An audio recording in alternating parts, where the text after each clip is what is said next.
Movie শুরু হয় বাওয়ার স্বপ্ন দিয়ে। স্বপ্নে সে তাদের বাড়ির কাজের মেয়েকে গুন্ডাদের হাত থেকে বাঁচাচ্ছে। ভালোই ডায়লগ দিচ্ছিল বাওয়া। এবার একটু বাওয়া সিং এর সাথে পরিচিত হওয়া যাক। বাওয়া ধনী পরিবারের ছেলে, দেখতেও খারাপ না। সমস্যা একটাই, সে অনেক বেটে। তবে বাওয়া কখনো কারো থেকে কোনো অংশে নিজেকে কম মনে করে না। নিজের যা আছে তাই নিয়েই সে খুশি। তার কনফিডেন্স লেভেলও দেখার মতো। 38 বছর বয়সী বাওয়া বিয়ে না করতে পেরে শেষে ম্যাট্রিমোনিয়াল সাইটের এজেন্ট দীক্ষিত পান্ডেকে দায়িত্ব দেয় তার জন্য একটা মেয়ে খুঁজে দিতে। বাওয়ার ঘুম ভাঙার পর তাদের কাজের মেয়েটি বলে, আপনার বন্ধু আপনাকে নিচে ডাকছে। বাবা বারান্দায় এলে তার বন্ধু গুড্ডু বাওয়ার ক্রাশ বলিউড অ্যাক্ট্রেস ববিতা কুমারীর ব্রেকআপের নিউজ পড়ে শোনায়। এইটা শুনে বাওয়া তো অনেক খুশি। সে বারান্দা থেকে নিচে টাকা উড়াতে থাকে। এইটা দেখে বাওয়ার বাবা খুব রেগে যায়। বাবা আর তার বাবার মধ্যে কথা কাটাকাটি হয়। এরপর বাবা তার বন্ধুদের নিয়ে ববিতা কুমারীর ছবি দেখতে যায়। সেখানে পান্ডের কল আসে। বাবা পান্ডেকে বলে, আমি কালকে আসব। পরের দিন বাবা তার বন্ধু গুড্ডুকে নিয়ে পান্ডের অফিসে যায়। পান্ডে বাবাকে জিজ্ঞেস করে, স্যার বিয়ে কবে করবেন? বাবা বলে, কমিশন খাওয়ার ধান্দায় একে আমার ঘাড়ে চাপানোর চেষ্টা করছো না তো পান্ডে? গত 1 বছরে আমি 10টা মেয়ের সাথে দেখা করেছি, একটাও আমার পছন্দ হয়নি। হাঁটাচলা করতে পারে এমন মেয়েই আমার পছন্দ হচ্ছে না। আর যে মেয়ে হাঁটতেই পারে না তাকে আমি পছন্দ করব এটা ভাবলে কিভাবে? এই মেয়ের মধ্যে কি এমন ছিল যে তাকে আমার বিয়ে করতে হবে? পান্ডে মেয়েটার একটা ছবি গুড্ডুর হাতে দিয়ে বলে, দেখেন তো খারাপ কি আছে মেয়েটার মধ্যে? দেখতে সুন্দর, ফ্যামিলি ভালো, পড়াশোনায় ভালো, ভালো জব করে, শুধু একটু শারীরিক সমস্যা আছে, ফিজিক্যালি ডিসেবলড। আর বাবাও বা কোথাকার রাজকুমার, এইটুকুই তো হাইট, তার আবার চাই ঐশ্বর্য রায়। আর তাছাড়া এদের দুজনের মধ্যে তো প্রেমের সম্পর্কও আছে। আমি তো প্রথমে না করেছিলাম ওনাকে, তাও উনি 5 মাস আগে নিজেই পছন্দ করে মেয়েটার সাথে দেখা করেছেন। এখন এইভাবে মেয়েটাকে ধোকা দেবে? গুড্ডু বাবাকে বলে, আমাকে সব খুলে বলতো, কি কি হয়েছে তোদের মধ্যে? বাবা তখন বলা শুরু করে। বাবা বলে, মেয়েটার নাম আফিয়া ইউসুফজাই, সে একজন সায়েন্টিস্ট।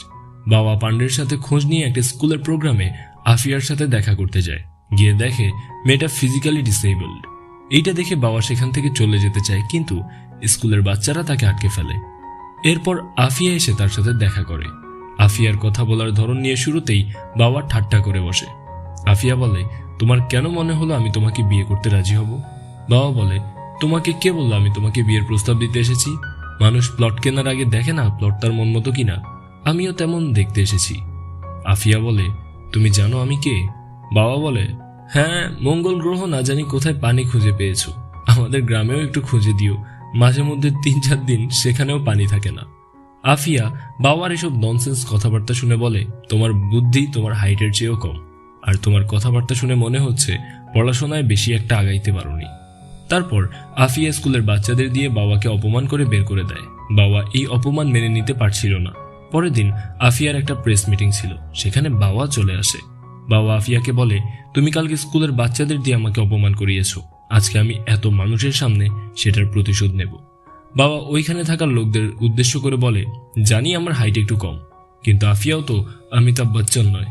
এই বলে বাবা সেখানে থাকা একজনের কাছ থেকে একটা পেন নিয়ে সেটা নিচে ফেলে দিয়ে বলে, আমার হাইট কম হোক আর যাই হোক, পড়ে থাকা কলমটা তো আমি তুলতে পারবো, আফিয়া তো সেটাও পারবে না। কিন্তু আফিয়া তো জন্মের পর থেকেই জীবন যুদ্ধে লড়ে যাচ্ছে, এত সহজে হাল ছেড়ে দেওয়ার মেয়ে সেও নয়।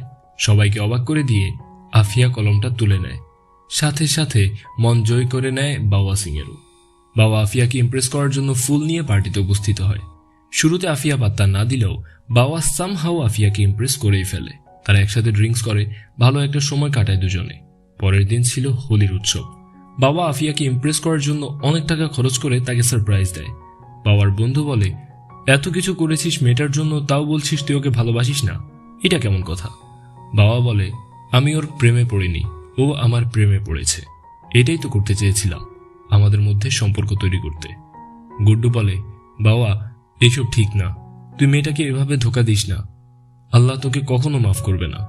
এসব বলতে বলতে তারা দুজন বাবাদের বাসায় গিয়ে দেখে আফিয়া চলে এসেছে। বাবার মা আফিয়াকে বলে, বাবা কিন্তু খাটো, ও এমনই থাকবে।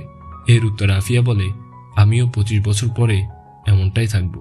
বাবাকে তার বাবা বলে, তোর জন্য যে মেয়ে পাওয়া গেছে এটাই অনেক, তুই কি মেয়েটাকে ধোকা দিতে চাচ্ছিস? বাবা মাথা বেড়ে জবাব দেয়, না, অর্থাৎ সে ধোকা দিতে চাচ্ছে না।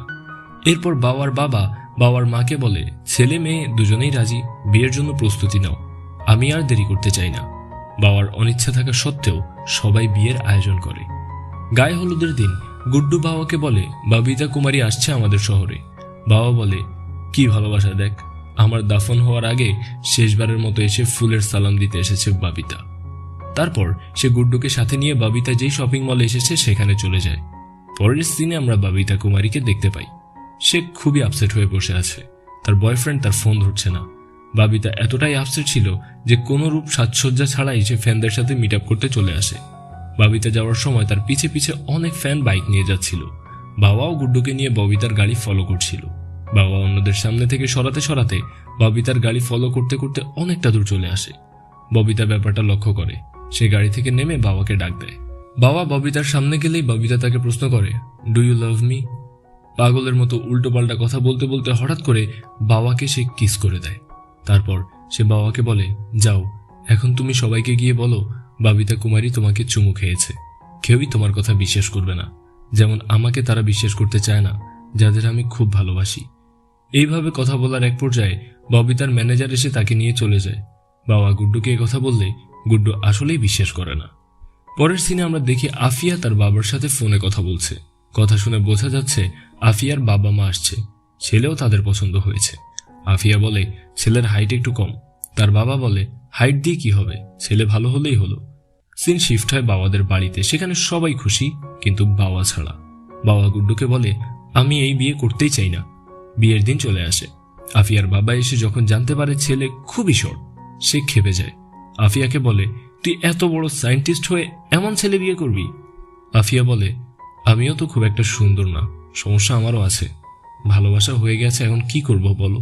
তার বাবাও তা মানতে নারাজ। আফিয়া বলে, বাবা তুমি আমাকে যেমন ভালোবাসো, মানুষ হিসাবে সম্মান করো, বাবাও আমাকে তেমনটাই ভালোবাসে। বাবা মেয়ের সুখের জন্য শেষ পর্যন্ত সবকিছু মেনে নেয়।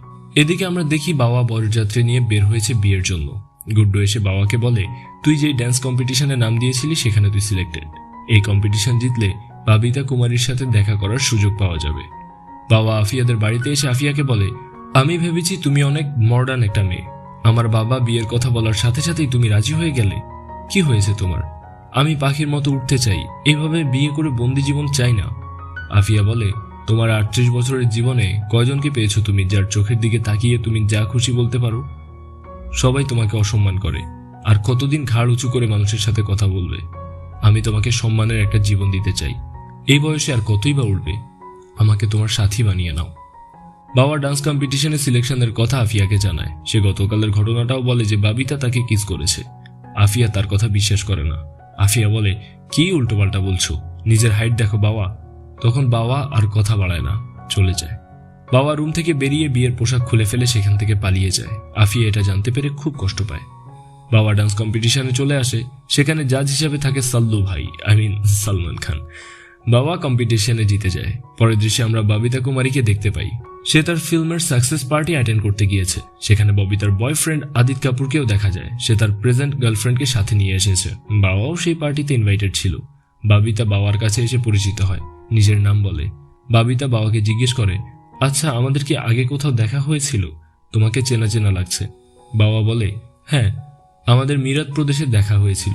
ববিতা তাকে বলে, আচ্ছা যাই হোক, congratulation for the winning of the dance competition, আমার মুভি দেখবেন আশা করি। এই বলে বাবিতা চলে যায়, কিন্তু যাওয়ার আগে পেছনে ফিরে বলে, আচ্ছা ওই দিন রাতেও কি আমি ড্রাঙ্ক ছিলাম? তোমাকে কিস টিস কিছু করেছিলাম কি? বাবা বলে, না তেমন কিছুই হয়নি। বাবিতা বলে, ড্রাঙ্ক অবস্থায় আমি যা খুশি করে ফেলি। পার্টিতে একটা সার্কাসের দলও ছিল। বাবা তাদের বলে, আমি আকাশের তারা মাটিতে নামিয়ে দেখাতে পারি। সব সেলিব্রিটিরা এটা দেখার জন্য চলে আসে, কিন্তু অনেকবার চেষ্টা করার পরও বাবা একটা তারাও সরাতে পারে না, যা আগে বাবা পারত। সব সেলিব্রিটিরা সেখান থেকে চলে যাওয়ার পর বাবিতা আসে। সে বলে, জীবনে প্রথমবার ভরা মজলিসে অপমানিত হয়েছ নাকি যে এত উদাস হয়ে গেলে? কার মন ভেঙে এখানে এসেছো, নিজের নাকি অন্য কারো? বাবিতা আরও বলে, যখন কারো মন ভেঙে যায় বাড়ির কুকুরটাও তার কথা শুনে না, আর তারা তো অনেক দূরের কথা। বাবিতা চলে যেতে চাইলে বাবা তার সাথে সাথে যায় আর বলে, আপনার তো মন ভেঙেছে, আমাকে জোকার ভেবে আপনার সাথে রেখে দিন, আমি আপনাকে সারাদিন হাসাবো, আই প্রমিস। বাবিতা বলে, আমি হাসতে চাই না।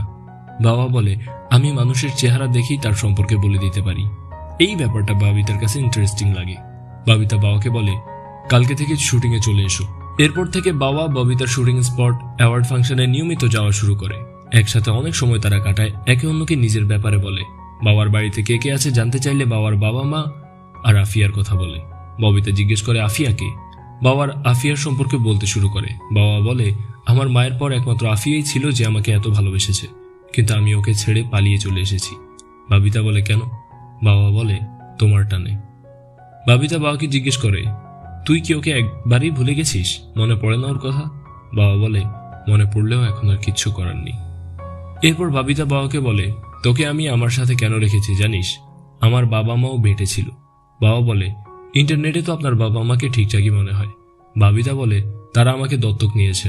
আমার বাবা মা দুজনই সার্কাসের শো করত। দুজনের মধ্যে প্রেমের সম্পর্ক ছিল, বিয়েও হয়, কিন্তু মা যখন প্রেগনেন্ট তখন মালিকের মেয়ে বাবার প্রেমে পড়ে যায়। বাবা মাকে ছেড়ে ওই মহিলার সাথে পালিয়ে যায়। মহিলা কিছুদিন বাবার সাথে ছিল, তারপর বাবার প্রতি তার ভালোবাসা ফুরিয়ে যায়। সে বাবাকে ইজিপ্টের মার্কেটে বিক্রি করে দেয়। বাবা 10 বছর ইজিপ্টের সার্কাসে কাজ করেছিল, তারপর ইয়ামিনে পালিয়ে আসে। সবাই বলে, মারা যাওয়ার আগ পর্যন্ত বাবা মাকেই ভালোবেসে গেছে। মরার সময়ও মায়ের নাম নিতে নিতে মরেছে। আমার মায়ের নাম আলিনা। বাবা বলে, এতটাই যদি ভালোবাসতো তাহলে কেন আপনার মায়ের কাছে ফিরে এলো না? বাবিতা বলে, মাও ততদিনে আরেকজনকে বিয়ে করে ফেলেছিল। বাবিতা এতক্ষণ যা যা বলছিল সবই আসলে বাবিতার নেক্সট ফিল্মের স্ক্রিপ্ট, কিন্তু বাবা সব সত্যি ভেবে খুবই ইমোশনাল হয়ে পড়ে। পরের সিনে আমরা দেখি বাবিতার শুটিং স্পটে আদিত কাপুর এসেছে। বাবিতা বাবাকে বলে, আদিত সব ঠিক করে নিতে চায়, ও আমাকে ভালোবাসে, মানুষ মাত্রই ভুল, শেষবারের মতো ক্ষমা করে দিলাম। এসব বলতে বলতে বাবিতা হুইল চেয়ারে বসে পড়ে। আসলে যেই গল্পটাতে ববিতা গাড়িতে শুনিয়েছিল সেটার শুটিং হচ্ছিল সেখানে।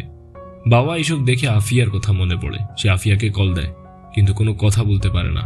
এদিকে দেখা যায় কেউ একজন আফিয়াকে বিয়ের প্রস্তাব দিচ্ছে আর আফিয়াও তাকে সম্মতি জানাচ্ছে। পরের সিনে দেখা যায় বাবিতার বার্থডে পার্টি হচ্ছে। আদিত্যও সেখানে এসেছে। হঠাৎ করে বাবা সেখানে এসে সিন ক্রিয়েট করে, আদিত্যকে ইনসাল্ট করে। ববিতা বাবাকে পার্টি থেকে বের করে দেয় আর বলে, তোর সাথে 2 দিন হেসে হেসে কথা বলেছি বলে তুই নিজেকে কি ভেবে ফেলেছিস? কি যোগ্যতা আছে তোর? তুই একটা জিরো। কিন্তু বাবা বাবিতাকে থ্যাংক ইউ বলে সেখান থেকে চলে যায়। বাবিতা ফিরে এসে বলে, পার্টি শেষ, সবাই এখন যাও। তারপর বাবিতা আদিত্যের কাছে গিয়ে বলে, চলে যাও এখান থেকে। সে আসলে সবই বুঝতে পারছিল আদিত্য এখনো চেঞ্জ হয়নি। বাবা পার্টি থেকে বের হয়ে গুড্ডুকে কল দেয়। সে গুড্ডুকে বলে, আমেরিকা যাবি? গুড্ডু রাজি হয়ে যায়। তারপর তারা আমেরিকা চলে আসে। সিন চলে আসে আফিয়ার দিকে। সে একটা কনফারেন্সে ছিল। সে জানায় তারা মার্সে একটা বানরকে পাঠাবে। সেখানে গুড্ডু আর বাবাও চলে আসে। বানরটা শুরুতে ওয়েল বিহেভ করলো, একটু পরই কন্ট্রোলের বাইরে চলে যায়। এসব দেখে সবাই কনফারেন্স থেকে বের হতে থাকে। তখন বাবা গান গাইতে গাইতে আফিয়ার সামনে আসে। আফিয়ার হাতে গান ছিল। সে গুলি করে, তবে হাত কাঁপার কারণে টার্গেট মিস হয়ে যায়। আফিয়ার বাবা মাও সেখানে ছিল। তারা আফিয়াকে সামলানোর চেষ্টা করে। বাবা তাও সাহস করে আফিয়ার সামনে এসে দাঁড়ায়। ওখানকার একজনের কোলে থাকা বাচ্চাকে নিজের কাছে নিয়ে বাবা আফিয়াকে বলে, শেষবারের মতো আমাকে মাফ করে দাও, একটা সুযোগ দাও, আমি সারা জীবন তোমার সাথে থাকবো। বাবা আরো বলে, তুমিও তো সেদিন আমাকে আটকাওনি, উল্টো আমাকে নিয়ে ঠাট্টা করেছো। সবাই বাবাকে চলে যেতে বলে। বাবা বলে, কেউ গায়ে হাত দেবেন না, বাচ্চা কিন্তু আমার কোলে। তখন তারা বলে, ভালো করে দেখ, এটা তোর আর আফিয়ারই বাচ্চা। বাবাকে আফিয়া চলে যেতে বলে, কিন্তু শেষ মুহূর্তে বাবার ডিসিশন চেঞ্জ করে আর একবার আফিয়াকে বোঝানোর জন্য তার খোঁজ করতে থাকে। যে আফিয়াকে বিয়ের প্রস্তাব দিয়েছিল তার কাছ থেকে বাবা NSR এর সন্ধান পায়। বাবা আর গুড্ডু NSR এর অফিসে যায়। এখানে গিয়ে তারা জানতে পারে প্রতি বছর NSR মার্সে ভলেন্টিয়ার নেওয়ার জন্য রিসার্চ করে। সেখানে দেখা হয় মানুষ মার্সে গিয়ে সার্ভাইভ করতে পারবে কিনা, তারই সিলেকশন হচ্ছে এখানে। আফিয়া সিসিটিভি ক্যামেরায় বাবাকে দেখতে পেয়ে আফিয়া তার বিয়ের ইনভাইটেশন কার্ড পাঠায়, কিন্তু বাবার অবস্থা দেখে আফিয়া তাকে ভেতরে যাওয়ার পারমিশন দেয়। সেখানে বাবা গিয়ে আফিয়াকে মানানোর চেষ্টা করে। আফিয়া রুমের মধ্যে আর্টিফিশিয়াল জিরো গ্র্যাভিটির বাটন অন করে দেয়। তারা দুইজনই বাতাসে ভাসতে থাকে। আফিয়ার মনে জমে থাকা সব কষ্ট, সব অভিমানের কথা সে বাবাকে বলতে থাকে। তারপর বাবাকে সেখান থেকে চলে যেতে বলে। বাবা এরপর NSR এর ভলেন্টিয়ার হওয়ার জন্য প্রিপারেশন নিতে থাকে। গুড্ডুর চোখের সমস্যার জন্য সে বাদ পড়ে যায়, কিন্তু বাবার সিলেকশন হয়ে যায়। এদিকেও আফিয়ার ফ্যামিলি ও আফিয়ার এঙ্গেজমেন্টও হয়ে যায়। গল্পের এই পর্যায়ে দেখা যায় আফিয়া আর তার উডবি হাজব্যান্ডের মধ্যে বাবাকে নিয়ে কথা হচ্ছিল। আফিয়ার উডবি হাজব্যান্ড বাবার প্রশংসা করলে আফিয়া বলে, এত অশিক্ষিত, আফিয়ার উডবি হাজবেন্ড বলে, ওকে তো আমরা অ্যাস্ট্রোনট বানাতে যাচ্ছি না, এই খাটো একটা লোককে না তুমি ভালোবাসো না ঘৃণা করো, কেন তাকে নিয়ে তো ভাবছো? আফিয়া এগুলো শুনে রেগে সেখান থেকে চলে যায়। সিন শিফট হয়। আফিয়া বাবাকে ডাক দেয়। আফিয়া বাবাকে বলে, তুমি আমার উপর রেগে আছো? আমাকে খুব ভালোবাসো না? যদি সত্যি আমাকে ভালোবাসো তো এখান থেকে চলে যাও। বাবা বলে, তোমার বিয়ে পর্যন্ত আমি থাকবো, তারপর চলে যাব। আফিয়া বলে, তুমি চলে যাও, মরে যাবা এখানে থাকলে। বাবা বলে, আমি মরে গেলে সেটা তুমি দেখো। আফিয়া রেগে গিয়ে বলে, দেখব, সমস্যা নেই। মেশিন মার্স তোমার পারফরমেন্সে খুবই খুশি, যা যা রিকোয়ারমেন্ট দরকার হবে সবই তোমার মধ্যে আছে। বাদরের জায়গায় তারা তোমাকে পাঠাতে চায়, শুধু একটু মৃত্যু ঝুঁকি আছে, এইটুকুই তো তুমি আমার জন্য করতে পারবে, তাই না? আর অন্যদিকে ওই বাদরটা তো পরিবার আছে, তার জন্য অপেক্ষায় আছে তারা। রকেট তো ঠিকই আছে, কিন্তু আমি দোয়া করব যেন সেটা ক্ল্যাশ করে যায়। বাবা এসব শুনে বলে, ও আচ্ছা, এইভাবে ভয় দেখিয়ে তুমি আমাকে চলে যেতে বলছো? আমি জীবিত থাকতে তোমার বিয়ে হতে দেব না। তুমি কি বলছো আমি কিছুই বুঝতে পারছি না, কিন্তু একদিন যেদিন আমার সাথে দেখা হবে ওই দিন তুমি বিয়ে করে নিও, আমি আর পালাবো না। আফিয়ার সাথে কথা বলতে বলতে বাবা তখন 43210 বলার সাথে সাথে আকাশ থেকে তারা পড়তে থাকে। বাবা বলে, এখন আর আমাকে এখান থেকে ফেরানো যাবে না। বাবাকে মঙ্গল গ্রহে পাঠানোর সব ব্যবস্থা হয়ে যায়। আফিয়া তার উডবি হাজবেন্ডকে বলে, মার্সে বাবাকে পাঠানোর সময় তুমি সেখানে থাকতে পারবে না, সেই সময় আমাদের বিয়ে। সেই দিন চলে আসে যেদিন বাবাকে মার্সে পাঠানো হবে। গুড্ডু খুবই ইমোশনাল হয়ে যায়। ওইদিকে আফিয়ার বিয়ে হচ্ছে, কিন্তু শেষ মুহূর্তে আফিয়া বিয়ের আসর থেকে চলে আসে। ততক্ষণে বাবা রকেটে উঠে পড়েছে। আফিয়া বাবার সাথে কথা বলতে চায়, কল দিয়ে সে বাবাকে বলে, তুমি এবার পালিয়ে যাওনি। বাবা বলে, মেয়ে তো মিললই না, তাই ভাবলাম দেশকেই সম্মান এনে দিই। আফিয়া বলে, যদি আমি বলি তাহলে কি তুমি এখানে থেকে যাবে? বাবা বলে, না। বাবা এক অজানা গন্তব্যের উদ্দেশ্যে বেরিয়ে পড়ে, যা পৃথিবী থেকে 5,60,00,000 কিলোমিটার দূরে। এবার আর বাবা পালিয়ে যায়নি, সে সবাইকে অবাক করে দিয়ে মার্সে পৌঁছে যায়। আফিয়া বাবার অপেক্ষায় 15টা বছর কাটিয়ে দেয়। একদিন চায়না স্পেসে রকেট ফিরে আসার খবর আসে। জীবিত অবস্থায় বাবা ফিরে আসে, আর এইখানেই এই মুভিটি শেষ হয়।